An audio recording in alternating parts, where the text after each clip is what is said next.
Well, I see Caitlin is opening up the room here for everybody. So let's go ahead and we'll get started. So good morning, everyone. I wanted to wish you the best of health and spirits this morning. I'm Julie Arthur. I'm the CASH chair.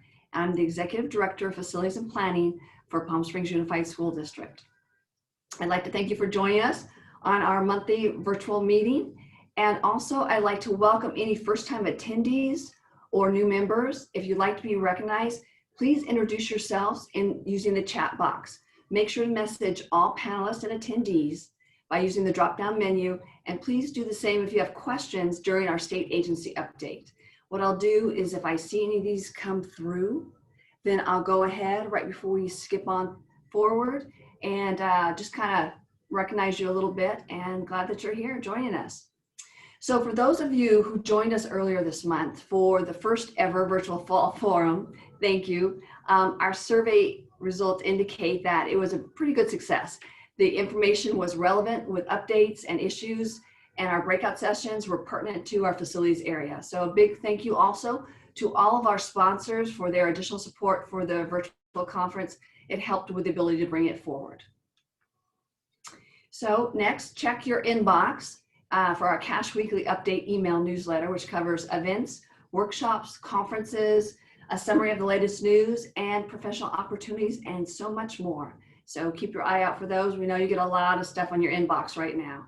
And if I get one more cleaning supply email, I'm trying to get them out. But anyway, next up, resources. So if you have joined us for any CASH event, then you know CASH has created a COVID-19 resource page on our CASH website.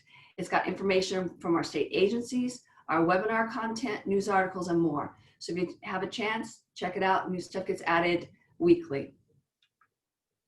So upcoming events, tomorrow we have a webinar which will focus on the dual pension systems in our education system for classified and certificated school district employees, CalPERS, CalSTRS. So registration and full details for tomorrow's webinar can be found on our CASH website. But remember, down below you'll see that the registration closes today at 2 p.m. So make sure you get in and get registered. All right, mark your calendars for these upcoming events. These are Webshops, which are different than our webinars. And we're hosting a two-part post-election Webshop. So the Webshop is going to cover November 3rd election results, what it all means for schools, school bond election results and lessons learned, Washington, D.C. landscape post-presidential election and where we're going to go next, and then California legislative results signaling what to expect in 2021, and status of the employees retirement system again. So much more. Register and full Webshop details will be available soon on our CASH website, but you've got our dates here, which is the Tuesday the 17th of November and Thursday the 19th of November. That should be pretty good. See what's happening in the world and how those, all those ads off our newspaper and our TV stop and radio, so hopefully. So upcoming events. Next up, we've got the CASH Maintenance Network. It's pleased to announce its fall series of Webshops. So these Webshops are going to be from 10 a.m. to noon and focus on creating and operating healthy learning environments and ensure the Williams standard of clean, safe, healthy school facilities in our COVID-19 environment. So registration and full Webshop details can be found on the CASH website. So if you have a chance, get these on your calendars as well. These should be pretty good and very pertinent. Okay, next we've got our state agency updates. And first up, I believe we have CDE with John Gordon, California Department of Education. Welcome, John. Thank you. Good morning, everyone. I hope everyone's getting ready for a little trick or treat, assuming that folks are trick or treating this year. I want to give you a couple updates with the Department of Education. We have some new members with our division now. Joe Anderson and Jake Wolf have joined the CDE team as our first permanent emergency services team. Joe and Jake both come to us from the Governor's Office of Emergency Services and have substantial experience in emergency management. Once we get through the current fires, the public safety power shutoff, and the COVID pandemic, the team will focus on recovery, mitigation, and preparedness. LEAs facing disasters or emergencies can always access CDE resources by requesting them via email. And you send your email to emergencyservices@cde.ca.gov. That's emergency services, one word, at cde.ca.gov. I also wanted to give thanks to Matt Petler, Tom Duffy, Joe Dixon, and Jim Bush for graciously volunteering to help us support one of the schools that was destroyed during the recent wildfire. So thank you for that. We move on to our county assignment updates within my office. As I settle into my new role, the county assignments will remain consistent. As I alluded to last month, I will be rotating site and plan review projects coming from Imperial, Orange, Riverside, San Bernardino, and San Diego counties to my colleagues until we fill my old position. And I'm hoping to start that recruitment process here within the next month or two. So keep your eyes open for that. And if you have any questions about that, feel free to send me an email. Also want to share that Angel Dowdy will now be serving as the primary CTE facilities program contact in our office. So those districts that are working on their plan reviews, plan approvals for cycle 6, and I think we have some for cycle 5, please contact her if you have any questions. I also want to talk a little bit about supersedes, as our office has gotten a couple of supersedes requests. And I wanted to ensure that districts that are submitting these requests to supersede a previous approval, that the scope is somewhat consistent with what we reviewed when we approved that project.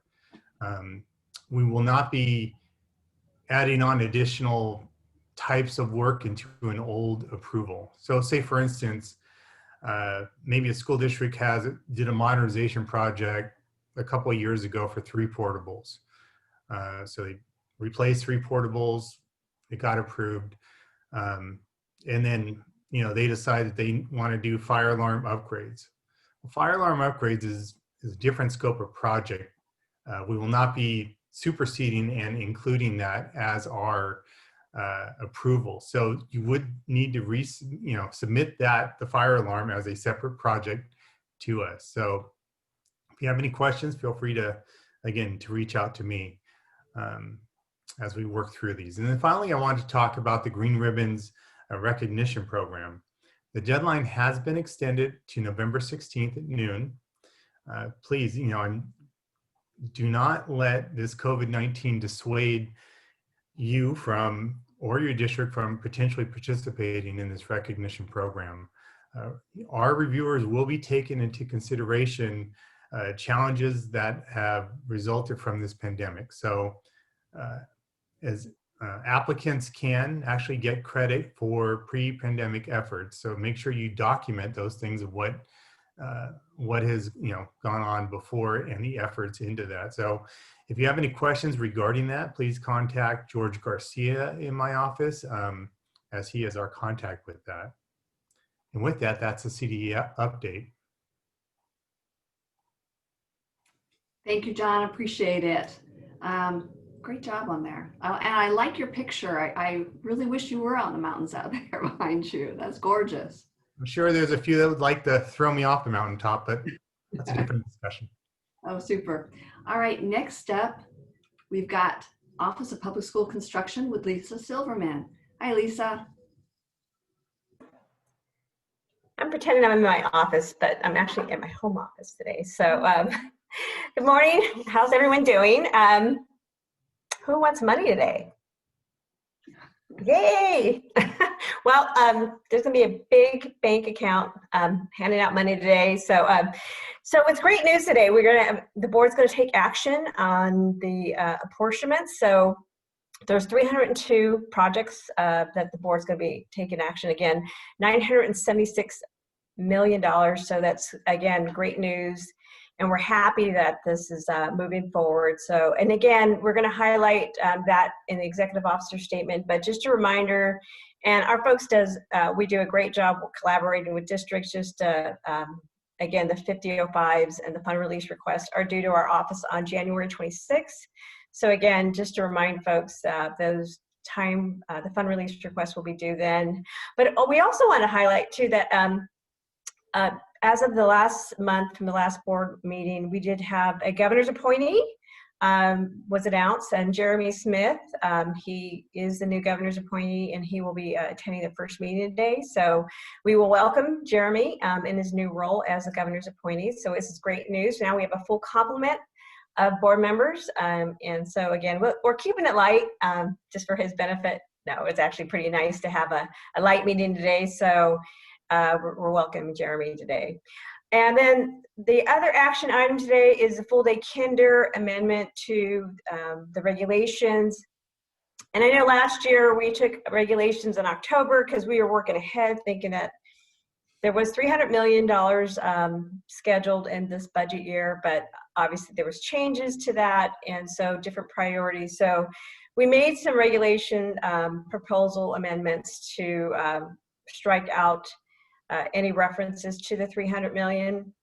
We did have a stakeholder meeting, and we did some clarifications to mirror SB 98. So again, that's tucked in the action item in the agenda. And we also clarified the definition of new construction and retrofit to match the statute, and also clarification on the free reduced meal program and the statutory reference. And we also made some quick modifications also to the deadline and the clarification in the grant agreement. So that's also tucked in the agenda, but I know we held a stakeholder meeting, and we didn't receive any input, and we had about 12 folks attend that meeting. We did hear from some participants there where they actually still have an interest in the program. So if we do have that opportunity in the future, so we would, again, be happy to administer the program if there are additional funds. And the next update I wanted to share with you was, I know we've been getting mounting amount of requests from districts, and the various requests have been due to COVID. The board did act on regulations last month to make it a permanent regulations, but I know we're actually have different types of emergencies now. We have fires as a result of this early fire season. And so as of last month, we've actually had 25 requests that come in, 23 have been approved. We had one district that actually withdrew their request for an extension. They didn't need it after all. And one pending. But we wanted to be more transparent about this process. So what we're doing is going to prepare a report, and that's going to be in the information section of our board item. So moving forward in December, that way I know we're not going to know all the facts about every grant extension, every extension related to the program. So we're going to make this very transparent about what type of request, what type of extension we've granted as it relates to COVID-19 request, and if it's related to a program grant processing, if it's related to any different timelines, maybe it's an accounting request, or maybe it's related to a fire. Again, we're going to make that transparent, and we're going to provide that as an information report tucked away in the back of our report section. So again, another report that you can gaze through, but again, it's going to be more transparent. And also what we want to remind folks is unfunded approvals. We're going to have the priority funding certification round does open up November 11th, and it closes December 10th. So if you do have an unfunded approval, again, please, a reminder, if you're ready for your certification, please submit your certification beginning November 11th, and that round closes December 10th. So our next board meeting is December 9th. So if the board takes action on your unfunded approval, you are eligible to submit a certification, so please do so. And those certifications, if accepted, obviously those will be valid from January 1st through June 30th of 2021. So those certs will be valid for the spring bond sale. So again, those are great because again, we want to be able to provide your projects as cash. And again, I know I highlighted that the next board meeting is December 9th, but also I want to highlight the consent agenda. We have $92 million in consent approvals, of 22 approvals in the consent agenda. Also want to highlight there's actually 3 facility hardship, 1 conceptual approval, and actually 2 approvals for seismic mitigation program grants as well.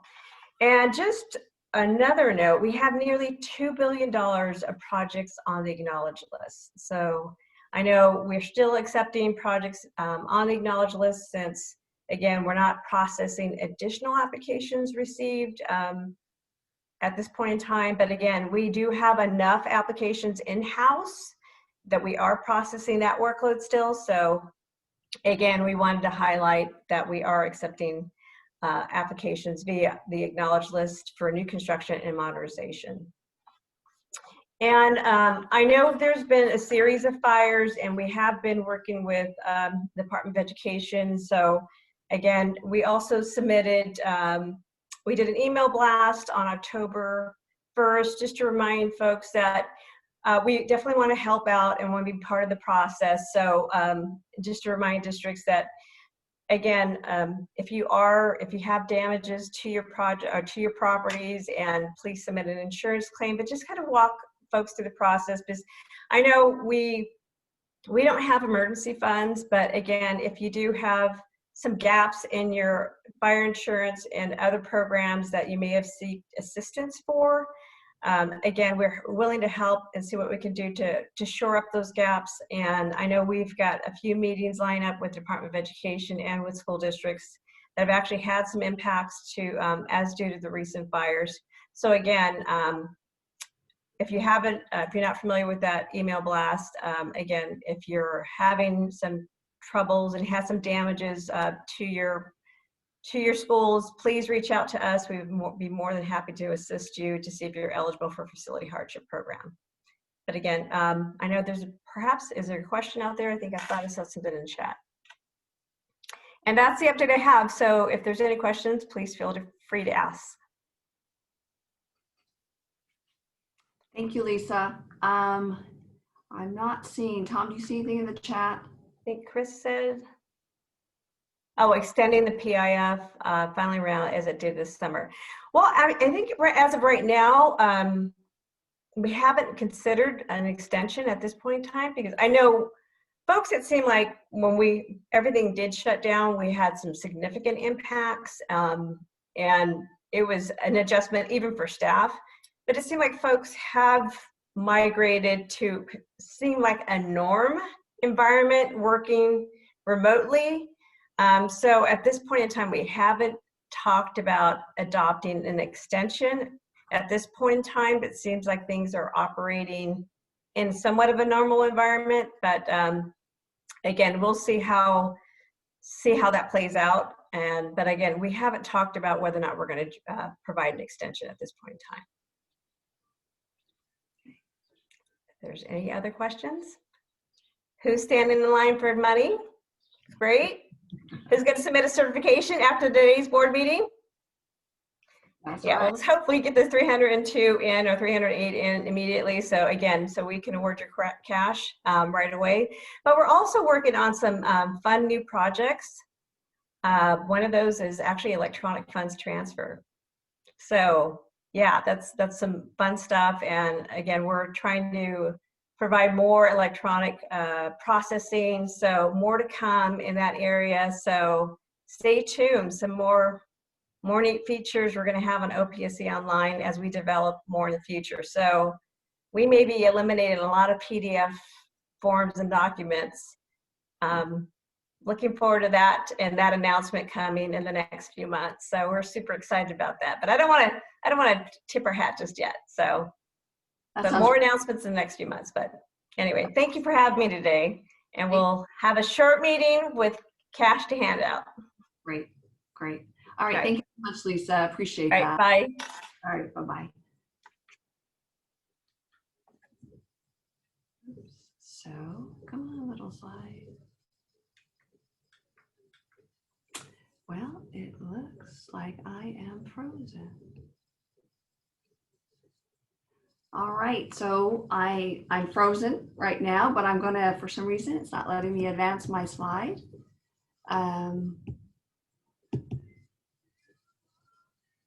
Thank you.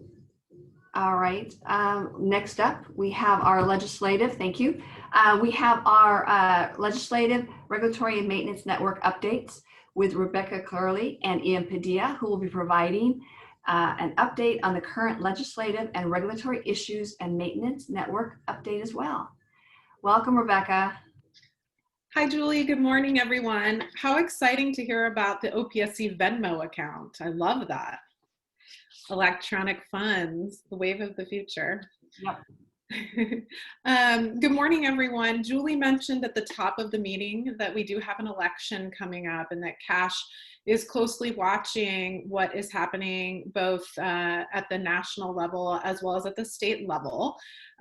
Hopefully you're having just as much fun as I am in my household debating the various propositions and everything that we're being asked to vote on. Couple of notes here in California. Our supermajorities in the legislature are likely safe. We have a Democratic supermajority in both houses, the Senate and the Assembly. So there are probably about a dozen of these local races that are either competitive or interesting, where there's a challenger who's got some mojo, and we'll be waiting to see what the outcome of those are. Just a reminder, though, that of course parties are not monolithic, and within that Democratic Party, we've got more moderates. We call them the Mod Squad in the Assembly, but we've got moderates who temper some of the progressive policy making. So, you know, it makes for a fun and interesting environment in which we're all doing the work that we're doing on behalf of school facilities. We have new members that will be elected to the state legislature, and they will be sworn in an organizational session on December 7th. So that's the date at which we switch over from our 1920 legislative session to our 21-22 legislative session. On that day, we may see we will likely see some bills introduced, though I'm not entirely sure how that session will proceed given social distancing and COVID-19 requirements. Legislature had some bumps in the road with that earlier this year, and they're certainly still trying to work those out in anticipation of the 2021 session. Just kind of a fun note, there was a change in legislative term limits that was approved by voters back in 2012. We're getting closer, but we're not there yet to the big wave that will happen when that first class of legislators will term out. So we'll actually be looking for that in another 4 years in 2024. So we've still got some time with some of these folks who've been with us for quite a while in that first wave under the new 12-year term limits maximum that you can serve all in one house. So say all in the Assembly or all in the Senate. And right now, the members who anticipate a successful election who are already in the legislature, some of them are starting to think about their legislative platforms for 2021, though most of that work will probably take place kind of after the election, since that's something that's really time consuming for our elected officials. One of those priorities we hope will be a new state school bond. So as Julie has mentioned in other events, that's something where conversations will start to occur in 2021 with the first opportunity for a state bond in 2022. And then on the local bonds, we talked a little bit about these last month, and we also talked about them in detail at the fall forum. But there are 60 K-14 bonds worth $13.4 billion that are on the ballot this time. I've mentioned to you before, but that number is a bit low compared to what we've seen. In fact, it's the lowest number of bonds that we have seen in a presidential general election since Proposition 39 was approved by voters in 2000, offering the 55% vote threshold. So we've been doing some work on why that might be. We've talked a lot about AB 195 and the ballot label language requirements certainly having an effect. COVID and kind of squeamishness about election results may also be keeping folks off the ballot as they're looking at their polling and evaluating their chances for a November election. But we did have about a third of the local bonds that we did in the last presidential election in 2016. And one of the bonds that is on the ballot is actually about half the money. Los Angeles Unified is looking at a $7 billion bond. So with that though, and with everything that's happening with COVID and vote by mail, dropping ballots off in, drop boxes rather than voting as folks are typically used to at their polling place, we are expecting that the election results for those local bonds, as well as the propositions and the other measures here in California, to take a bit longer than they typically do, as every vote is counted. Cash will be watching preliminary results after Election Day. We may have a sense of where some of those items are headed a few days after the election. But this year in particular, it will be important to just understand that election results are not final until they are certified. And that certification period is 1 month after the election. So December 3rd is the current certification deadline. We did see in March that deadline was extended. I don't know if that's even within the realm of possibility this time, but the message is just be patient, and we will continue to update you on what we do know about the election, and final results on those local bonds will be calculated after that certification period on December 3rd. And we are going to have a preliminary workshop that Julie mentioned, a web shop on November 17th and 19th, where you'll hear from the cash team and also some of our federal experts and others on the election analysis and some of the preliminary results. So you can certainly join us then if you're chomping at the bit for more election information. And with that, I will pass it to my colleague, Ian. Thank you, everyone. Thank you, Rebecca, and thank you, Julie. I'm going to concentrate on legislation, one of the few bills that was passed and signed this year. I think a lot of you know which bill I'm talking about, and that's AB 841 Ting, and that has to do with creating a funding program to assess, maintain, and upgrade HVAC systems, both for generally healthy classrooms and, of course, to prepare to reopen and operate in a COVID-19 environment. I don't think I have to tell everyone now these days how important the indoor air quality issue is, and has been recognized by state leaders. And so this bill is a result of that. So it's good news. But it's still just a down payment. And of course, the cash advocacy team continues to work on more funding and longer term funding as we go forward. But we're focused on right now, while we're glad that the bill was passed and so on, is the implementation process. As many of you know, many of the important details are hammered out in this process. And so we're paying very close attention to this process and are engaged at the highest level. What our goal is to make sure that this grant program is obviously very simple and that we can get it moving as soon as possible, right? That's one of the things. It doesn't help to upgrade some of these systems late next year. Some of these things, the assessments, the maintenance, as well as the upgrades, need to be done as soon as possible. So that's really our goal, our frame of reference as we engage with the stakeholders, with the sponsors, everyone involved, the School Energy Coalition, others will come on as we go forward. But we are currently working with the California Public Utilities Commission, who has much to do with the authority and funding of this program, and then the California Energy Commission, which will create the program itself. So we are engaged with both of those entities, as well as the stakeholders, to, again, try to make sure this is a simple program and that it can get going as soon as possible. And one, of course, and we've already had questions on this, what about reimbursements? And of course, those are some of the issues that we are highlighting, and there's wide agreement from all the stakeholders that needs to be very clear. This is all to say that we're trying to provide certainty for districts and for contractors to get this work done. So if you could advance the slide. One, also part of this coalition is Nancy Chavez Espinosa has been working with the School Energy Coalition also on this implementation of 841 issue. In particularly, been working with the, let me see, this is a new group that for us, Local Government Energy Sustainability Coalition.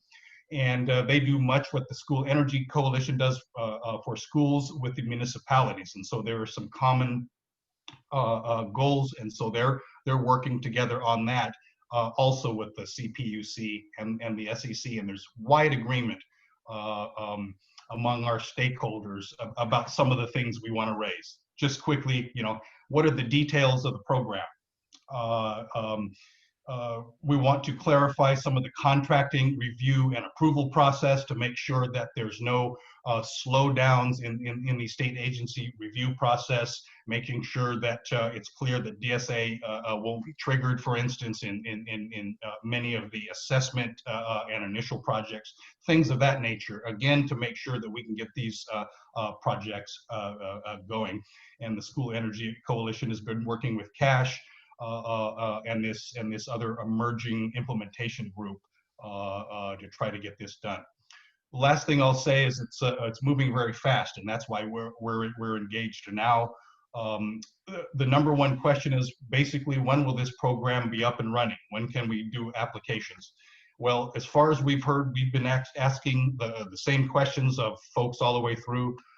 We're being told that by April 1st, this thing should be open for business. So we hope and we'll work to make sure that happens. We know that's already not fast enough for a lot of folks, but if we're able to clarify some of these provisions surrounding reimbursements and so on and give some more certainty, we think we can get this program going. So with that, and again, as Julie pointed out, we're going to be doing some workshops, one in November, 2 in December. That is the Cash Maintenance Network on a lot, and 841 will be a big part of those workshops, as well as we are working with the sponsors of this bill to develop some even more specific training. There's already some curriculum that I've taken a look at, and as soon as that is available, we will make that available. That will be online training, and so that should be helpful to get folks up to speed as well. So with that, and I'll take a look at questions, but with that, I will pass it off to Dave Walrath.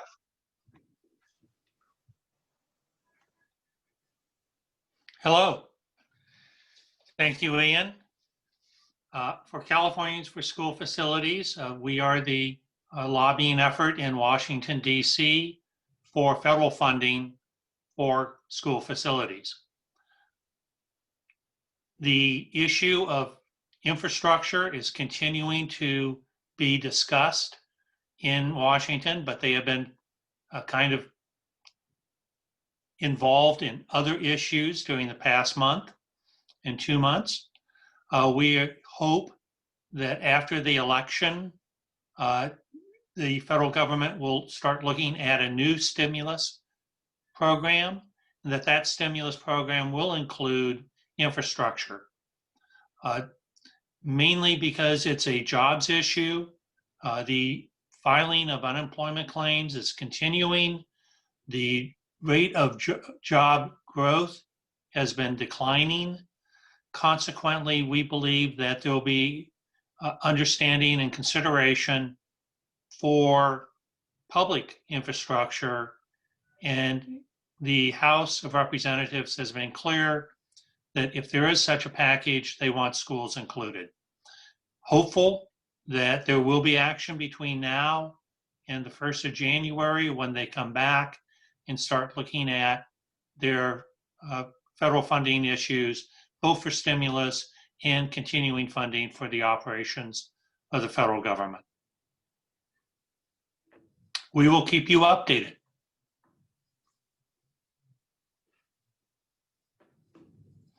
With that, I will turn it over to Jeff. Thank you, Dave. And good morning, everyone. It's my pleasure to give you an update on the 42nd Annual Conference on School Facilities, approaching us quickly on March 1st through 3rd in Palm Springs. The first thing I want to update you on is that the conference brochure is available. on the website, and this brochure contains a listing of all the education sessions and opportunities that we're planning for you at the conference. So take a look at that. Second, registration is open on the website, and also encourage you to book your travel plans. Hotel rooms are filling up quickly. I believe that our initial block at the Renaissance Palm Springs has been filled already, and we're working on an overflow block of rooms at the Hilton Palm Springs. So encourage you to get your travel arrangements made to join us in Palm Springs. We're also working on the arrangements for the golf tournament. Palm Springs in March would be a great place for a round of golf. If you are one of our private sector members looking for opportunities at the trade show and other sponsorship opportunities, take a look at the CASH website. Those will be released next week for you to consider, and just encourage everyone to keep an eye on your emails and the CASH website for more information as we look forward to getting together again. So with that, looking forward to seeing everyone in Palm Springs. And Julie, I will turn it back over to you. Great, Jeff. Thanks. Boy, it will be nice to see people in person again. It's something we're hearing from everyone, even from the fall conference, how much we miss getting together as a group and sharing and meeting people. So yeah, definitely. And we'll make sure that we do it well and do it safely, but really looking forward to seeing people again. that's great. That's great. Thank you, Jeff. Okay, job exchange and people's choice. If you have an upcoming RFP or RFQ or a job opening at your district or firm, please utilize our CASH Professional Opportunities job board. It'll reach a wider audience and more diverse audience. I know that I've used it in the past, and it's nice because I actually just don't focus on Southern California folks. We know sometimes that people like to leave their area, and sometimes a new job offer might get them to move up and down the coast somewhere. So please, if you've got one of those, take advantage of using this. Okay, as a reminder, there's no CASH statewide school facility meeting in November. So mark your calendars for the next CASH day, which will be December 9th. And remember, today you only have till 2 p.m. to register for tomorrow's webinar on the impacts of pensions in education. So with that, our best wishes for continued good health to all, and gratitude and thanks to our essential workers and frontline heroes. We're all in this together, and CASH organization is here to be a help and a resource for you and keep you informed with current information. So thank you for joining us today, and have a great rest of the week. Thank you.